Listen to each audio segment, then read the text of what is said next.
Chase character. He's vain but always cares. He's just too scared and wants to feel safe, so he goes along with everything that is happening because he thinks Lestelle is all he really needs. He sees a part of her she doesn't see, and he knows those parts of her so well. He knows she's highly anointed. Lestelle, she's scared. She knows she got left behind and has faith she'll find a way out. But also sees that Chase is different. The way he can feel and know where she is, like he's connected to her soul.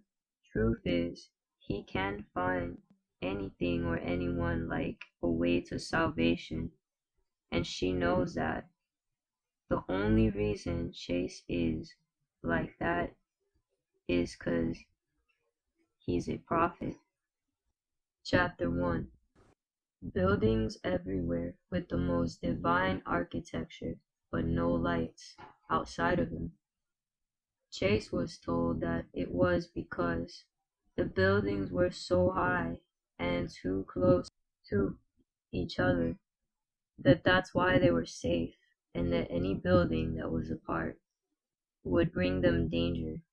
While he stood next to the most powerful woman in one of his photo shoots, one of many of his photo shoots. He was one of the most wanted men at the time, but it wasn't for his intelligence because he wasn't very bright. He was different. He cared about things that no longer existed. Everyone knew that's why he looked up. He looked for the moon.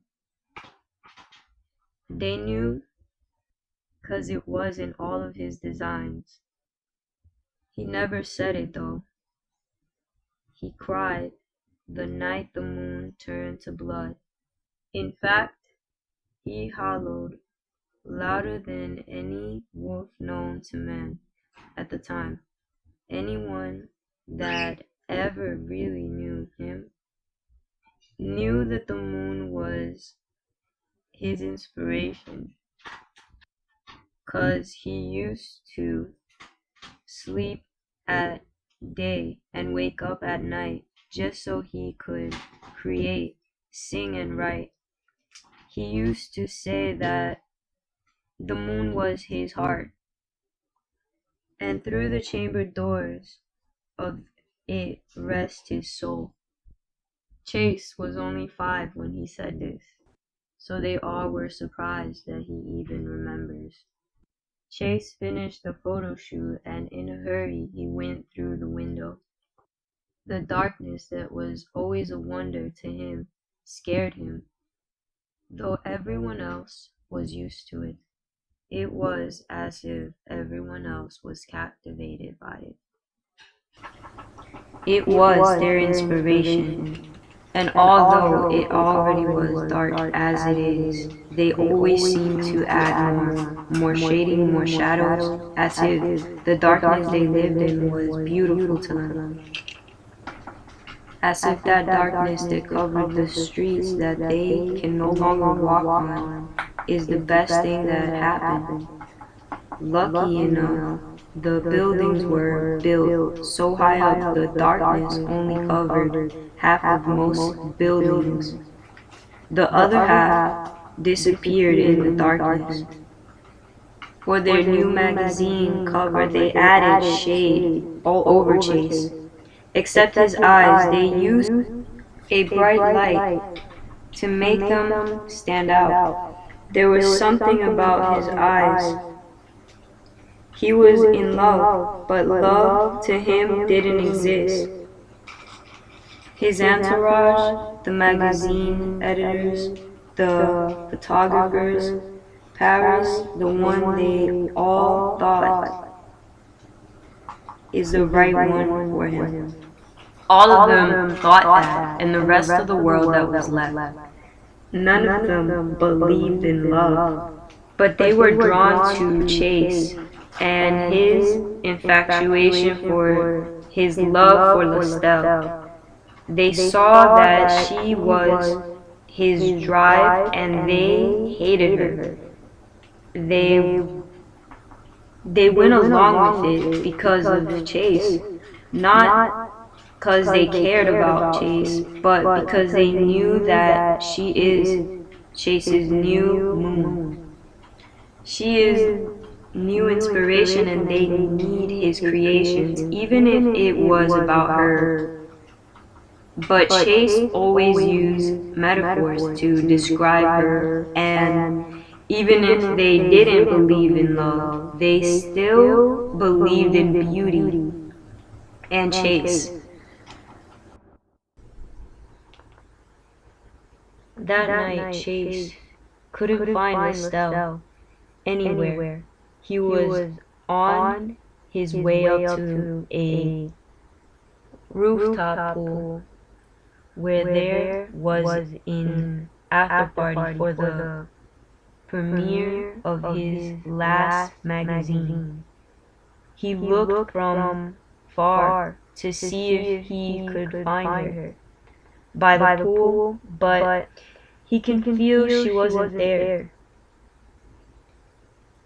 Chase called, texted, but she didn't come through till he passed by a window where he found his entourage laughing and drinking wine.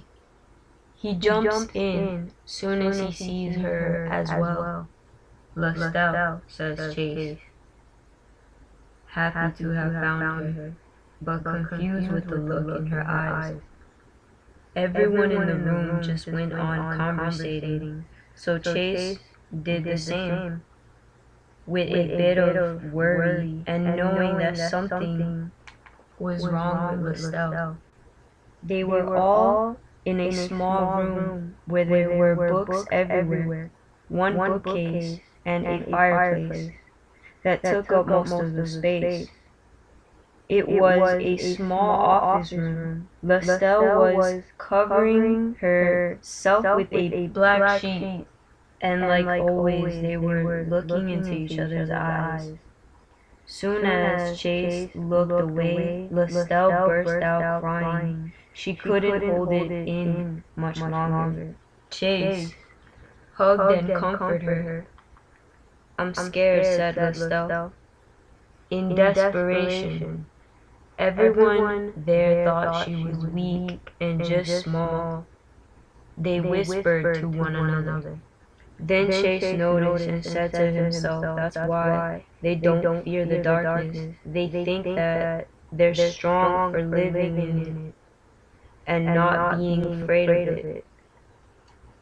He looked back to Lestelle, but Lestelle didn't look back at him. She just kept warning everyone about what was happening. If something is coming for us, we'll be ready to fight back, said Chase, and then smiled at her, and then at everyone else in the gym.